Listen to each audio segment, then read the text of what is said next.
దేశవ్యాప్తంగా జరిగినటువంటి సర్వే ఆవిష్కరణ జరుగుతుంది.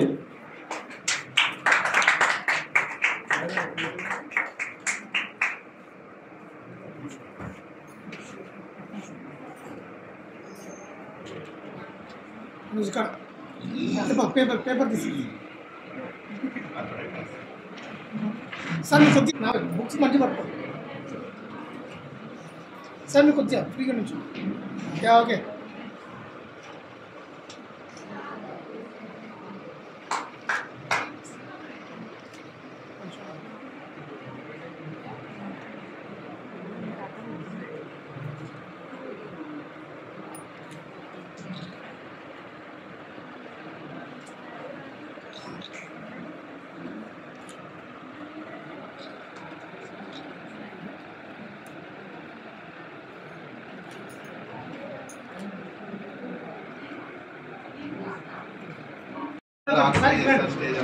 నేను ఇంతకు ముందు రాసిన కవిత వీటన్నిటికీ కనెక్ట్ అయ్యింది అని చెప్పి ఉద్దేశంతో మీ అందరి ముందు పెడుతున్నాయండి. ఓన్లీ 2 నిమిషాలు ఎక్కువ కూడా.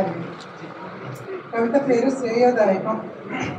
కళ్ళు మూయగానే చూసే కళ ఎంత బాగుంటుందో ఒక తండ్రి ఆవేదన అన్నమాట ఇది.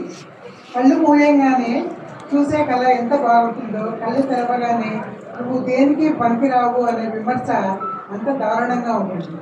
అంటే ఇవాళ మనకు వరల్డ్లో ఎల్డర్ అబ్యూస్ కింద మాట్లాడుతున్నాం కాబట్టి ఇది చెప్తున్నాను. ఆగిపోమంటున్న ప్రాణం, కదిలిపోమంటున్న కాలం, ఈ రెంటి మధ్య పొత్తు కుదరక నలిగిపోతున్న కథవారి జీవితం. జీవితం ఒక వరం, జీవితాన్ని చేసుకోవాలి నవరస భరితం. 9 మాసాలు మోసి కన్నీ పెంచి ఎన్నో బాధలను ఓర్చి పెద్ద చేసి మరెన్నో కళలు కన్న తల్లిదండ్రులను నిర్దాక్షిణ్యంగా భారమని తలిచి వృద్ధాశ్రమాల్లో వదిలివేస్తున్న నేటి తరం పిల్లలు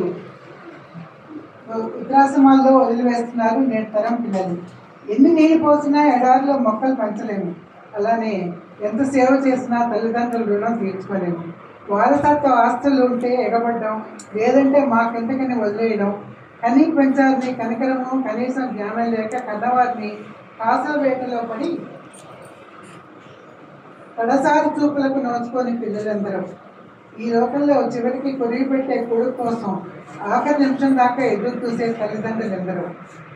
కానీ నీకోసం ఎదురు చూసే మనిషిని 1 గంట, 1 పూట, 1 రోజు నిర్లక్ష్యం చేయాలి, పర్వాలేదు, తప్పులేదు. కానీ ప్రతిరోజు నిర్లక్ష్యం చేస్తే ఏదో ఒక రోజు నువ్వు కావాలని పిలిచిన పలకనంత దూరం వెళ్ళిపోతారు.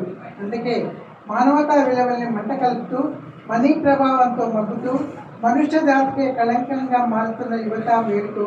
ఇకనైనా నిజాన్ని తెలుసుకో, మార్చే మనగడకు మూలం అని తెలుసుకొని మసలుకో. కన్నవారి కళలు కన్నీటి పాలు కాకుండా ప్రతి ఒక్కరూ కన్నవారి పట్ల తమ బాధ్యత నెరిగి వారి శేష జీవితంలో ఆనందం నింపడం శ్రేయోదాయకం అని భావిస్తూ ఉన్నాను. మరి అందరికీ కవిత నచ్చుతుందని నేను భావిస్తున్నాను. మీ అందరూ కవితాలతో నన్ను అభినందించవలసిందిగా కోరుతూ ఉన్నాను.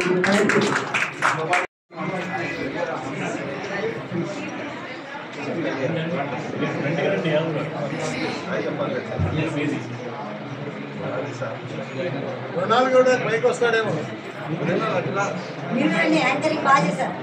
సార్.